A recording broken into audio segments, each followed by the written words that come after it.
Hey everyone, welcome back to my channel. I hope you're doing great. So I have already uploaded 10 parts of this PYQ series. If you haven't watched them yet, check them out. The links are in the description. So today we are moving towards the part 11 video where I'll cover more important PYQ. So make sure you watch till the end. Also, don't forget to join my Telegram channel जिसका नाम है Study Sociology. Here are some images of my Telegram channel. So don't forget to join there as well. Alright. So let's begin with today's first question, that is question number 133, which says, who wrote the book Distinction, which analyzes social class through cultural consumption? Option A, Pierre Bourdieu. Option B, Karl Marx. Option C, Max Weber. Option D, Thorstein Veblen. जो book distinction है वो किसने लिखी थी? The correct answer is option A, that is Pierre Bourdieu, जहाँ पे through distinction ही analyses कि कैसे जो कल्चरल टेस्ट्स होते हैं वो कैसे रिफ्लेक्ट करते हैं हमारे जो भी सोसाइटी में क्लास डिफरेंसेस हैं उनको. Question number 134, who is known for developing the concept of reflexive modernity? A, Anthony Giddens. B, Ulrich Beck. C, Zygmunt Bauman. D, Michel Foucault. Reflexive modernity का कॉन्सेप्ट किसने डेवलप किया था? The correct answer is option B, Ulrich Beck. So through reflexive modernity, he describes how societies critically examine the risks created by their own progress. Question number 35 is match the following question, where you will find some terms or some concepts और उसके सामने उनकी definitions दी हैं. You have to match them correctly. A है habitus, B anomy, C hegemony, D social fact. इनके definitions ये दिए हुए हैं, उससे हमको मैच करना है. फर्स्ट कह रहा है socially ingrained habits and disposition. Second, breakdown of social norms leading to instability. Third, dominance of one group's ideology over others. Fourth, external and coercive societal norms. देखो सबकी कीवर्ड्स दिए और सब ऑलरेडी मैच्ड हैं. Habitus का ingrained habits and dispositions. Anomie, breakdown of social norms. Hegemony, dominance. और social fact वो हमेशा एक्सटर्नल होते हैं, कोअर्सिव होते हैं. Again match the following question. A, labelling theory. B, dependency theory. Symbolic interactionism. D, social exchange theory. और ये किन चीज़ों पे बात करते हैं वो दिए है इधर, आपको इससे मैच करना है. फर्स्ट कह रहा है social construction of deviance. Then second, global economic inequalities. Third, micro level interactions and meaning making. Fourth, cost benefit analysis in social relationships. Question number 136 का आंसर दीजिए. देखो इसमें भी ऑलरेडी मैच्ड है. Labelling theory, social construction of deviance keyword है labelling theory का. Then dependency theory, global economic inequalities, symbolic interactionism, micro level interactions. Then social exchange theory, cost benefit analysis. Alright, so moving forward to question number 137, जहाँ पे chronology question है. ये आपको इनको order में डालना है इनके पब्लिकेशन के हिसाब से. फर्स्ट कह रहा है the Protestant ethic and the spirit of capital, जो कि मैक्स वेबर की है. Division of labour, Emile Durkheim. C, the sociological imagination. C, Wright Mills. D, pedagogy of the oppressed, Paulo Freire. आपको इन कोड्स से आंसर देना है. Question number 137.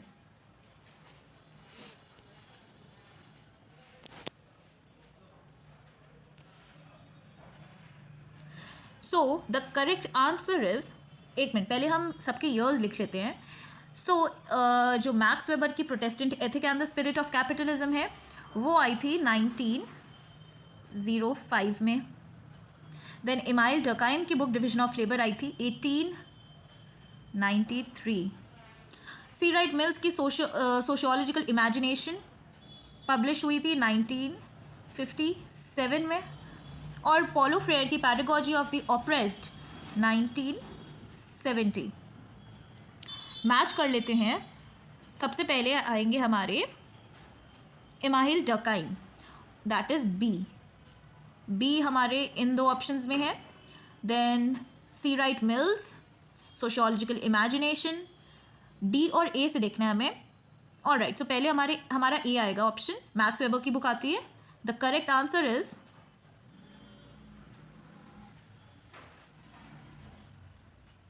एक सेकेंड, I think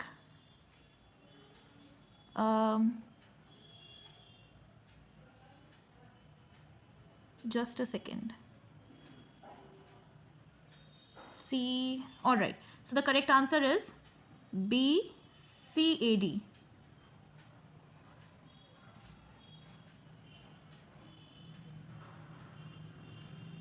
एक सेकेंड, नहीं नहीं नहीं, ऑप्शंस गलत है. ऑल राइट, ये कोड्स गलत है. BCAD नहीं, BAC and D. The correct answer is BACD.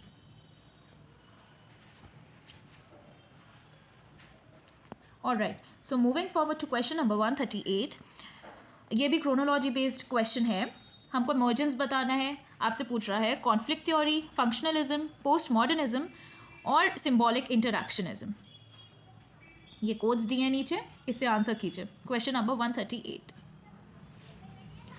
देखो, पोस्ट मॉडर्निज्म हमें पता है सबसे आखिरी में आएगा. देखिए, सी सबसे आखिरी में ऑप्शन 4 में है.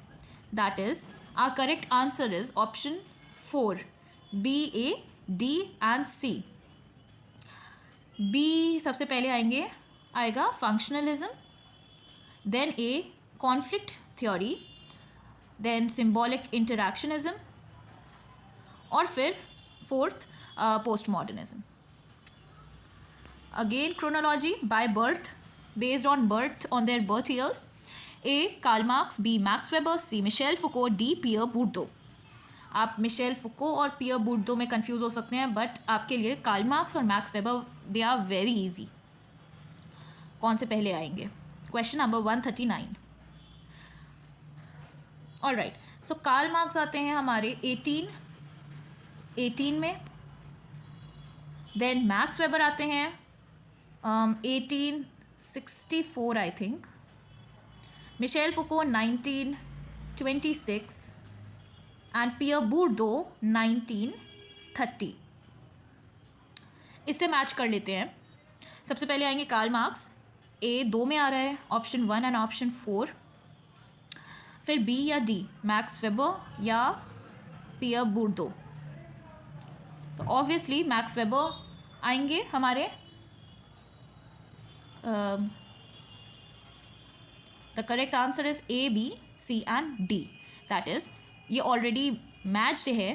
Karl Marx, Max Weber, Michel Foucault, then Pierre Bourdieu. Okay, so arrange the following concepts in order of their introduction in sociological theory. A, false consciousness, B, cultural capital, C, rationalization, D, risk society. आपको ये theories अगर पता है किसने दी है तो आप इनका आंसर बहुत आसानी से कर सकते हो.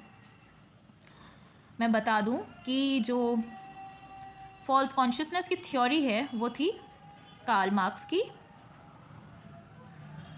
देन कल्चरल कैपिटल की जो थ्योरी है वो दी थी पियर बूर्दो ने. वेट,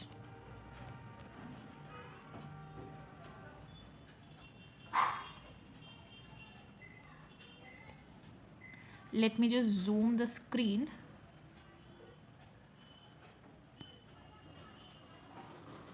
ऑलराइट, रैशनलाइजेशन की जो थ्योरी है वो दी थी, very easy theory given by Max Weber. और रिस्क सोसाइटी दी थी उल्रिक बेक ने.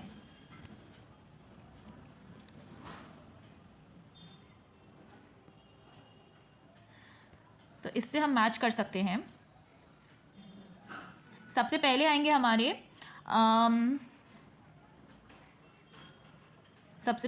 हमारे मैक्स वेबर. फिर all right, so option A एक ही में है, that is option 2 is correct. A, C, B and D. Then आएंगे हमारे मैक्स वेबर, फिर पियर बूर्दो एंड लास्ट में आएंगे Ulrich Beck. Moving forward to the question number 141. Which of the following key aspect of Shoshana Zuboff Shoshana Zuboff's concept of surveillance capitalism. देखो आपको पता चल रहा है ये सर्वेलांस कैपिटलिज्म का कॉन्सेप्ट जुबॉफ का था. अब इस कॉन्सेप्ट से वो क्या एक्सप्लेन करते हैं.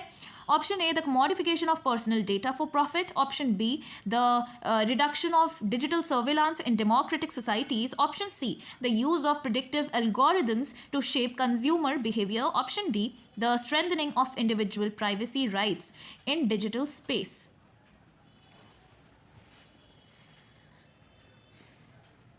आपको इन ऑप्शंस से आंसर करना है. So the correct answer is option 1, that is A and C, where Zuboff explains that how personal data is commodified and used to predict and shape consumer behavior. A says the commodification of personal data for profit, and option C कह रहा है the use of predictive algorithms to shape consumer behavior. Alright, moving forward to question number 142. Which of the following best describe the key argument of Immanuel Wallerstein's world system theory? Immanuel Wallerstein की world system theory से question है. Option A, the world economy is divided into core, semi-periphery and periphery nations. B, economic exploitation occurs within nation states, not between them. C, the core nations benefit from cheap labor and raw material from the periphery. D, capitalism has always existed in its current globalized form. In codes से आपको answer देना है. Question number 142.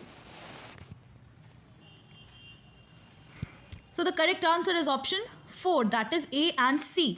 So Wallerstein's theory divides the world economy into core, semi-periphery and periphery nations, where जो core nations होते हैं they exploit periphery nations. So option A is correct and option C is correct. Core nations benefit from cheap labor and raw materials from periphery. Question number 143. Question number 143.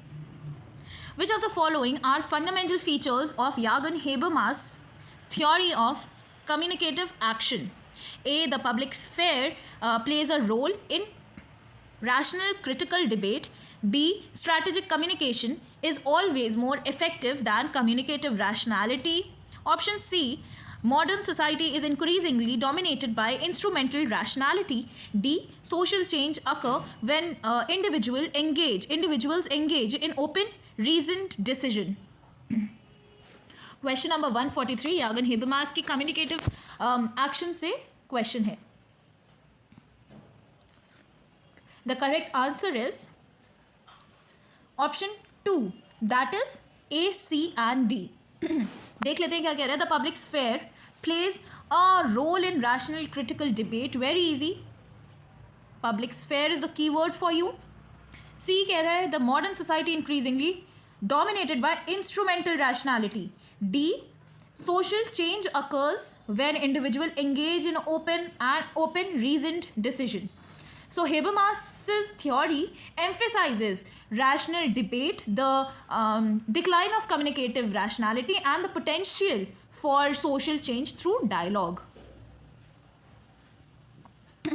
Question number 144. Which of the following sociologists contributed to the development of the concept of risk society? A, Ulrich Beck. B, Anthony Giddens. C, Zygmunt Bauman. D, Karl Polanyi. Ulrich Beck से sorry मैंने तो answer ही दे दिया आप लोगों को, but आपको इन codes से आंसर करना है. आपको एक तो पता चल गए हैं उल्रिक बेक, दूसरे कौन से हैं. सो बहुत सारे हिंट्स दे दिए मैंने कि 2 ही आंसर होंगे इसमें. Alright, so the correct answer is option A and option B, that is option 3. Correct answer is option 3, Ulrich Beck and Anthony Giddens. So Ulrich Beck and Anthony Giddens, they developed the concept of risk society. Basically जो risk society का concept था Ulrich Beck का था, बाद में develop करने वाले Anthony Giddens हैं. Which of the following concepts are central to Pierre Bourdieu's theory of social reproduction. A, habitus as internalized social structures. B, cultural capital influencing social modernity. Social mobility. C, economic capital being the only form of capital that matters. D, the role of education institutions in reinforcing social inequalities. Question number 145 का answer दीजिए. ये codes दिए हैं, इनमें से answer करना है. So the correct answer is option A कह रहा है habitus is internalized social structure. Correct. B कह रहा है cultural capital influencing social mobility, which is also correct. C economic capital की बूट तो बात नहीं करते हैं. और D the role of educational institutions in reinforcing social inequality. Correct. So the correct answer is A, B and D. That is option 1. So Bourdieu's theory highlights habitus, cultural capital and the role of education in reproducing social inequalities. Question number 146. Which of the following are key features of Irving Goffman's concept of total institution? देखो Irving Goffman का concept है total institution, आपको इससे ये पता चल रहा है, और इनके इसी concept का आपसे feature पूछा जा रहा है. Option A, they control all aspects of individual's life. Option B, they allow for free movement between institutional and non-institutional spaces. C, they include prisons, asylum and military barracks. D, they promote a high level of individual autonomy and self-expression. आपको इन codes से answer देना है. Question number 146. So the correct answer is A कह रहा है they control all aspects of individual's life, which is correct. They allow free movement between institutional and non-institutional spaces. Wrong. देखो non institutional places institutional places में वो free movement की बात नहीं करते हैं.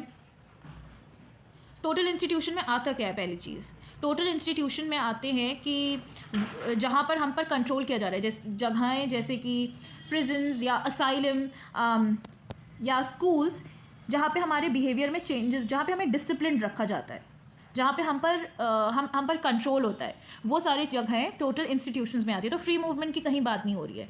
They include prison, asylum and military barracks, which is also correct. They promote high level of individual autonomy and self-expression. Wrong. So the correct answer is A and C. आपसे option में भी सिर्फ 2 ही options पूछे जा रहे हैं. Correct. सो आज का लास्ट क्वेश्चन है हमारा. Which of the following are critical aspects of Michel Foucault's concept of biopower? A, the regulation of human population through surveillance and statistics. B, the exercise of power over life rather than through direct coercion. C, the weakening of state control over citizens' body. D, the use of medical institutions to regulate health and behavior. Question number 147 का answer दीजिए. ये codes दिए हैं आपको.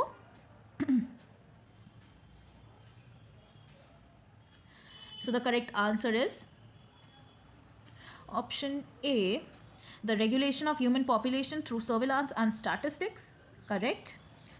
B कह रहे हैं the exercise of power over life rather than direct coercion. Correct. C, the weakening of state control. Wrong. D कह रहा है the use of medical institution. उन्होंने medical gaze की बात करी है. Correct. That is option A, B and D. Option 2 is correct. So Foucault's biopower explains how modern states regulate populations through health policies या surveillance या institutional control. Alright. So आज के हमारे सारे क्वेश्चंस हो गए. There is one more thing which I want to remind you all about the PDF that I have created. So इस PDF का title as you can see here 1000+ sociological thinkers and concepts है, जिसमें you will get extra important topics at the end as well. Extra notes भी आपको मिलेंगे इस PDF के आखिरी में. इसमें 1000 से ज़्यादा कॉन्सेप्ट्स हैं जो कि बहुत बेनिफिशियल है for the exams, like for all the competitive exams like UPSC, NET, GRF और any other exam. you are preparing for. But वो sociology का ही exam होना चाहिए. So the original price of the PDF is ₹199. But for a limited time I'm offering a 50% discount. आपको 50% discount मिलेगा इस पर, जिससे आपका जो PDF है वो सिर्फ पड़ेगा आपका 99 रुपीज़ में. So I have already uploaded a video explaining all the details. Check it out. आपको उसका भी लिंक डिस्क्रिप्शन में मिल जाएगा.